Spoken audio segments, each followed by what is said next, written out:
Okay. Hi, everyone, and welcome back to the Clwb podcast. See, that's better. This is episode number 15. If I could be uninterrupted by Mr. Knott. Like you've heard him, I'm joined by Alex Knott today. And today we're going to be talking... Why are you joined by me on my podcast? Yeah, our podcast.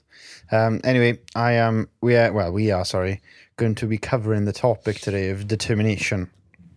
Now, this has been a topic that I've come across quite frequently in my life recently with our recent trips to Ultraflex, to Hull, and it's a topic that I think we need to cover really. And we just want to talk about determined people, the habits of determined people, the ideologies, the thought process behind them. And I just want to start by saying that I have noticed, Alex, that all determined people are selfish in multiple different ways. You've got people who will move to the other side of the country for a gym and just to focus on their goals. You've got people who will eliminate any outside time just to focus on their goals. And these are sort of the type of people that are determined and headstrong. You know, we've met a lot of them, and it's a pattern that's reoccurring to me. That the most determined people are selfish, and I think determination really is a question of how bad do you want it. Yeah. So, how bad do you want it, Alex? I don't want it. Thank you for listening, guys. Oh, I don't know.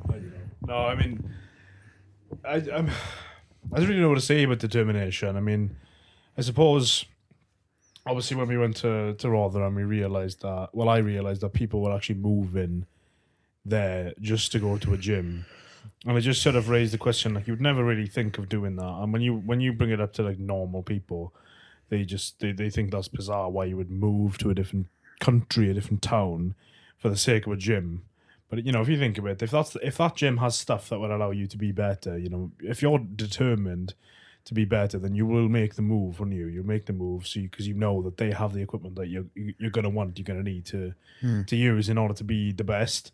You know, if you just stayed in your own town in that environment, then, you know, that might not be what it takes. And if what it takes is putting yourself in a new environment that you can move across the country just in order to be determined. And I think, you know, when we went to Rotherham, that really was outlined to me, you know, how you saw people like George Osborne, when we saw him, you know, having, you know, grown up in Luton and moving all the way to Stoke-on-Trent just to be in an environment where he was able to travel, you know, to Ultraflex Rotherham, to train there, you know, and then devote his life to it instead of being a half-assed. You know, are you really going to achieve something if you're half-assed about it? Is what it takes moving across the country with a gym, I think, probably. Yeah, I think I'd agree with you there. And I've sort of had this, like, temporary spur to move across the country for a gym. Because I was just thinking about it. I was like, the place we live now, Clwb, we've said this on previous episodes. You know, if you tell someone you want to make a business and you want to succeed, 9 times out of 10 they'll laugh at you. You know, the whole concept of small town syndrome is very present, I believe, in our area. And I think sometimes it does take a big monumental change in order to create momentum that will lead you on to success. And obviously that all comes back to determination, because it's a question of how bad do you really want it. Like, your competition now on January the 29th, how bad do you want to... I don't know, if I have to tell you this again, it's the 28th. The amount of times you've said 29th and I said, no, it's the 28th. I'm making sure he knows in his compass. No, he's just been fucking stupid. Anyway, as you were. Anyway, as I was. So his competition now on January the 29th. Yeah, so my question to you, Al, is this competition now you have, the powerlifting meet on the 28th of January, how bad do you really want to succeed and achieve success? Well, I don't even know what you mean by that. Like, what do you mean by how bad do I want? How bad do you want to prove to yourself that you can set your mind to something and achieve it in But that's powerlifting? one thing. That's your perspective of determination, see? So when I ask myself that, you know, what do I really want out of this? It doesn't have to be proven to myself.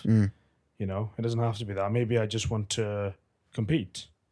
Maybe I want the discipline. Maybe it's not proven anything to myself. Maybe I just want to go and compete for the sake of competing. I mean, I've trained as a powerlifter for a couple of years. I ran a powerlifting club for a year, but I've never competed. Maybe I'm doing it just for the sake of doing it, just to actually do what I haven't done for the past 2 years, what I haven't been able to do for a while, but didn't do, you know. And I want to do it because I want to commit myself to something.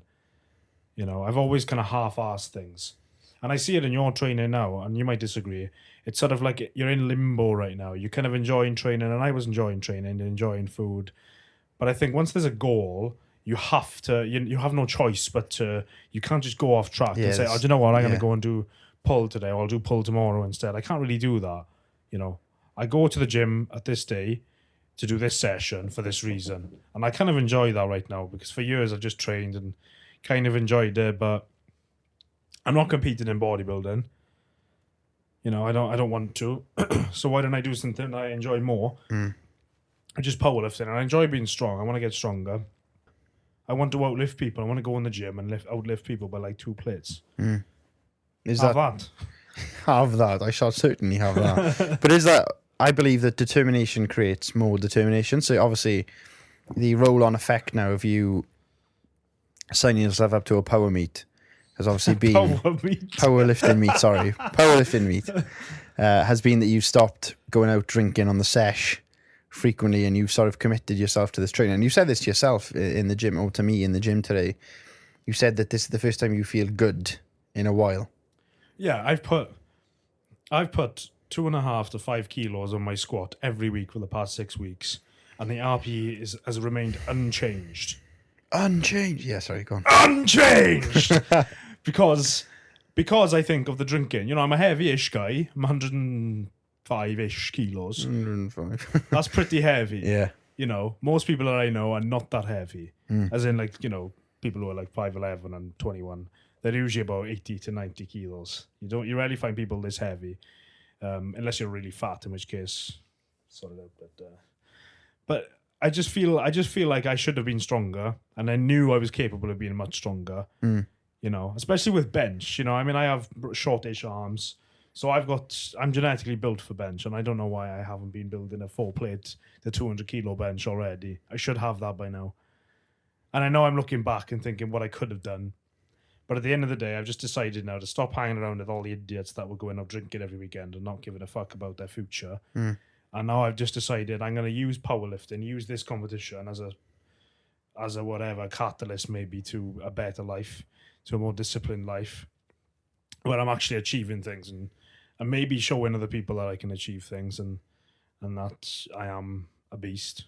That's kind of what it is. And I don't care if that sounds arrogant. Well, that's what you want, isn't it? If you want that, then why should you have to explain it to people? I don't want to explain it to people. Yeah. I just want to do it because I want to do it, you know, and I don't want to... I enjoy going to the pub. I do enjoy it. You know, I'm not saying, oh, I don't want to do that anymore. I can't believe I ever thought I wanted to do that. I do. I just wish I had better people to do it with. Yeah. They're all idiots. Yeah, do you think, obviously I think the answer to this question is fairly obvious, but your environment really does determine how disciplined you can be. And I don't want to turn this into like an environmental sort of episode. I'll start saying green planet every 5 minutes. But obviously your determination, I think, can be affected by the people around you. Because I know for a fact that if I was around people like Lewis Widgery, Reese Richards, Liam, George Osborne, every day. I reckon we just buy a massive 12-bedroom house and just pick the best people you want. Handpick our If you could do that, can you think of the things you would achieve?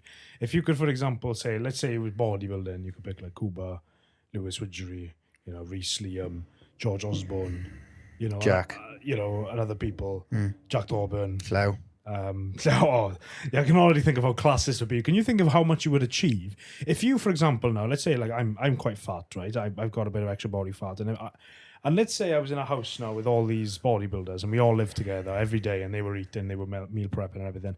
I think it's only a matter of time before I become shredded myself. Yeah. Even if you don't want it, it'll Shred happen. by effect. But this is the thing. Even if you don't want it, it'll happen. Because if you're in that environment, eventually you'll be programmed to think that that's the right way to do things. If you're in a house full of fat people, eventually you'll start eating takeaways all the time because that's the way other people live. That's why it's difficult for me living at home, you know, when my parents have a bottle of wine, you know, once or twice a week. You're like, oh, go on then. I'll have a takeaway, and I'm like, oh, I'll have a glass. I had a glass of wine last night. I didn't want to. But I still went to the gym and trained today. But I before, I would have gone to the pub and had about, 12 pints of Stella. And I think I have a gluten intolerance. So it doesn't feel great to drink lager, to be honest. When you're having, is it barley? It's in lager. Is it wheat? There's certain elements of wheat. It's wheat gluten.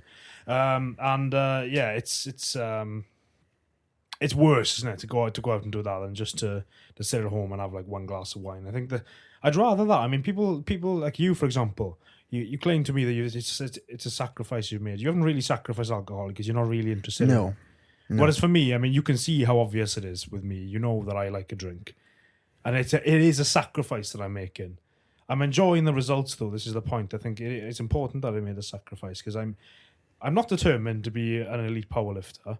I'm not determined to podium at this competition. I probably won't. I haven't competed before. I'm just determined not to give up on things. Not to be fat. Just to actually go and be healthy and show myself that I can do something. Maybe, And I think doing something like that, like if you can't find a way to be determined and that doesn't make sense actually, because you don't find a way to be determined.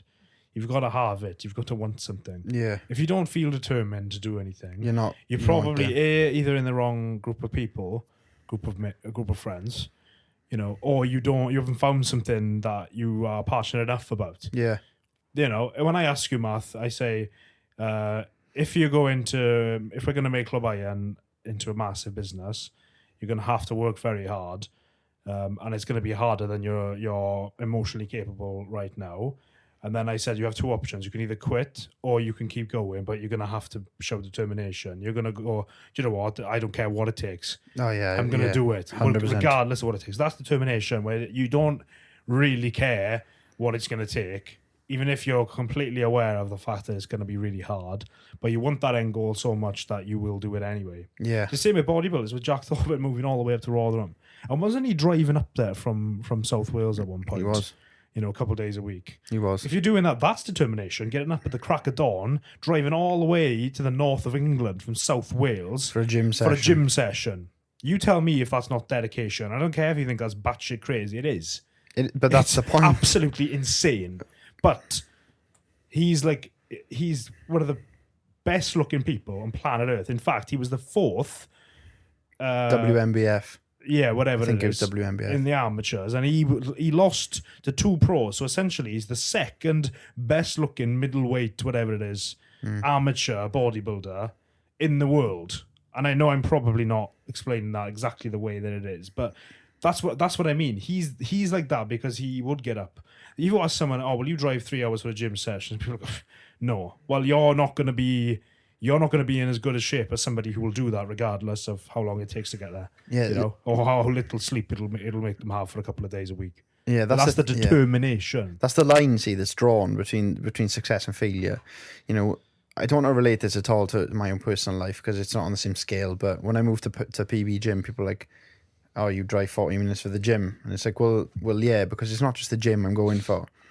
When you go to a place where there's full of successful people, it's the atmosphere you get when you go there. If I walked into the Colliers on a Saturday night, chances are it's not going to be surrounded by. Yes, but I'm usually in the Colliers on a Saturday night, so actually, definitely not. Definitely not. Yeah, exactly. So you walk into the Colliers and I'm sat there smoking a Cuban in the corner.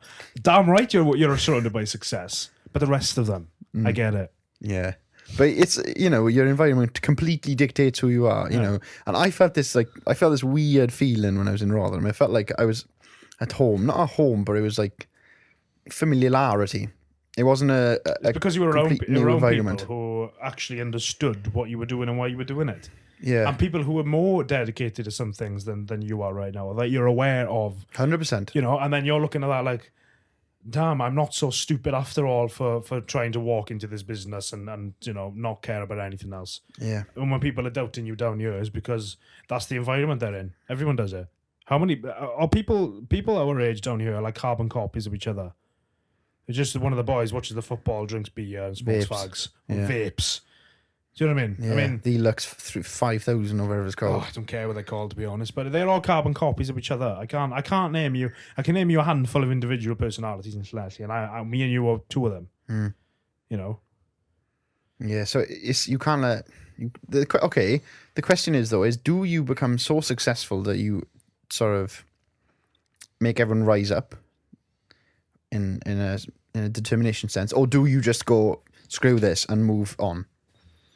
Well, it depends. It depends. You have to elaborate on that. I mean, who are you trying to rise up with you? Well, you try to bring people up with you. You try to encourage, Yeah, but there's only so much helping you encourage. can done. I've tried it before. Yeah. I've tried for years to help all the boys do better in life and be better. And they say, I know. I've thought this myself. I want to. I'm going to. And they never, ever do. Never give it a second thought. I know boys who take up new hobbies, who start the gym, and then say, I don't know why I'm not in good shape. And they're literally like doing cocaine in the toilet or something. Yeah. Or they give the excuse of, I can't eat enough. My metabolism's skinny people too quick. saying, I eat loads already. Yeah, you probably eat, like 2,000-3,000 calories. I'll show you eating. Come and have a day with me.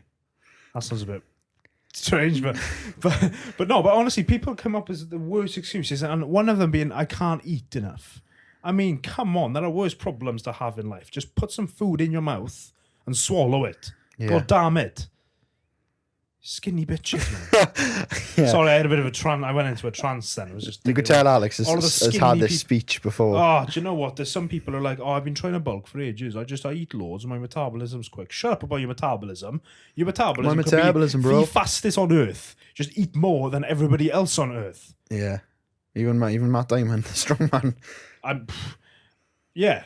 If you have to, you have to. I mean, That- how bad do you want it is a question. That's the problem. Yeah. If they don't want to be that big, then the reason they're coming to me saying, I don't, the excuses stem from a place of, I don't want this bad enough, so I'm not going to work for it. I'm going to justify it with something else. I'm going to justify it to other people, by the way, Yeah. because they know deep down that they just don't want to do it. So that they're only doing this to persuade other people that it's impossible for them. And that makes it easier for them to just give up. Yeah.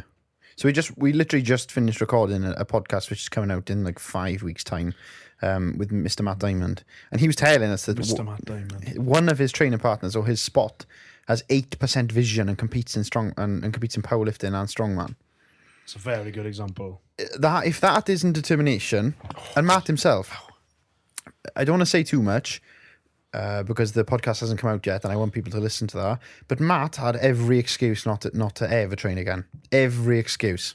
Yeah. Did he? He's had medical problems beyond having a fast metabolism and not being able to eat enough. I promise you, once you listen to this episode, which you should, you'll understand it's completely head and shoulders beyond in terms of severity than not being able to eat enough because you have a fast metabolism or something like that. Or I have knee pain, so I shouldn't squat. You don't want to squat, so you're telling me you have knee pain so that you can't squat.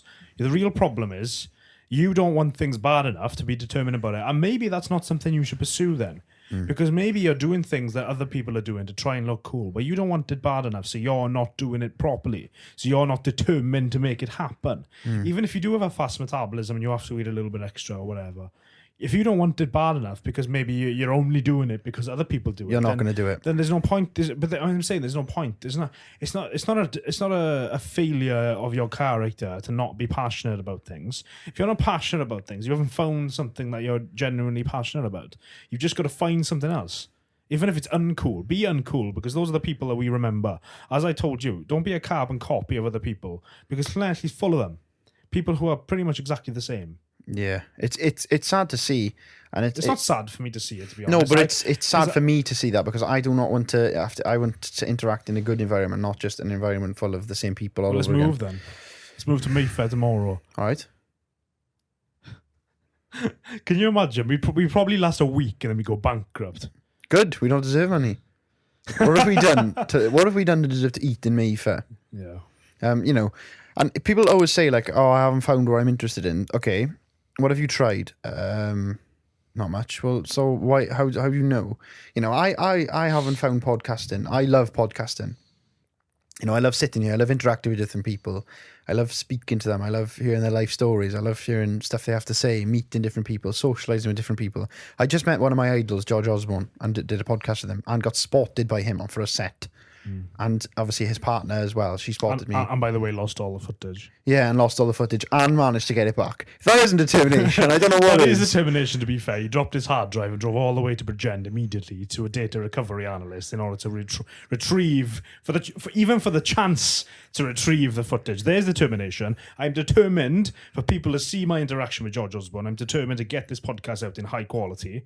with my assistance, obviously, since I'm doing majority of the editing. But there is no footage if you've dropped your hard drive and broken it. I mean, it's an accident. You wouldn't have deliberately sabotaged your greatest achievement possibly to date in terms of meeting your idol and having them on your business, interact with your business. It wasn't a meet and greet at a fitness expo. He came to us. For us to interview him, like a job interview. Like we are interviewing him for him to share his information. And when you think of it like that, it's not a meet and greet. It's not like you've met your idols. Yeah, I could say I've met Mark Wahlberg. I bumped into him in Wahlburgers. I didn't say, all right, Mark, business opportunity, come down and meet me at 5:00. It's not what happened. Yeah, this is different. But it's a summary of what happened. I did meet him. We've literally done a podcast with him. And we started this when I was 21. Do you know what I mean? You're not always going to find your passionate and something to be determined about immediately, but you have to try. Yeah. And I'll leave you with this. I mean, if you are struggling to find something you're passionate about, or you don't know if you're determined enough, like if you can't think, when I ask this question, do you want something in your life bad enough that you would move across the country for it, that you would drive 4 hours a day for it? If the answer is no, then you just haven't found that thing yet. But keep trying and failing at things and realizing you don't like things. And then before you start giving up on your whole life, because people don't try things and then wonder why they haven't found their passion. I mean, that sounds silly when you say it like that. I'm going to finish with that. I'll let you. Yeah. Close. Well, I think the lessons we learned here is it's better to try and fail than to never try at all. Unless you're going to fail at all your businesses, in which case just don't even try in the first place. Or if you're going to try podcast, don't bother, because that's our job. Yeah, I don't think you're cut out for that, boys. Not going to lie. Yeah, but it's my area. Anyways, as a few of you might have noticed, this is a relatively shorter episode this time. We've decided that we want to make short, sharp episodes because we feel like we talk a lot too much sometimes. Well, to be honest, it's easier to edit as well, and I don't think people, especially when it's just us two talking, I don't think people want to listen to an hour and a half of the two of us talking. When we have an interesting guest on, fine, cool. I love watching long form podcasts. Do you know, like Andrew Tate he did a 5-hour podcast with Patrick Bet-David. I watched every minute of it. But I'm not going to watch Alex Nod and Matthew Williams chat shit for an hour. Not yet, anyway. When we're premium level. So we're going to do shorter episodes, 25 to 30 minutes maximum. It's easier for us as a business now to edit, especially with the YouTube content, which I think will be a lot more engaging. And we've realized that people aren't watching the whole episodes of us solo. They're not as interested. So hopefully this will improve our engagement. And if you have any comments on this, if you think, yes, this is a good idea, shorten them, let us know. We'll put an Instagram poll up as well on the release of this video. So once you watch this, go to our Instagram story and please vote in that so we can understand how best to... Yes, because we're doing this for you guys as well. We're doing as much as we do it for ourselves. We like. Well, I'm doing this entirely for me, but I have to, you have to pretend that. I have to pretend that I like you guys. Yeah, but anyway, guys, thank you for listening. As always, I've been Matthew. Alex has been a racist. Alex has been himself. But anyway, guys, thank you for listening, and I hope you have a nice day. Yeah.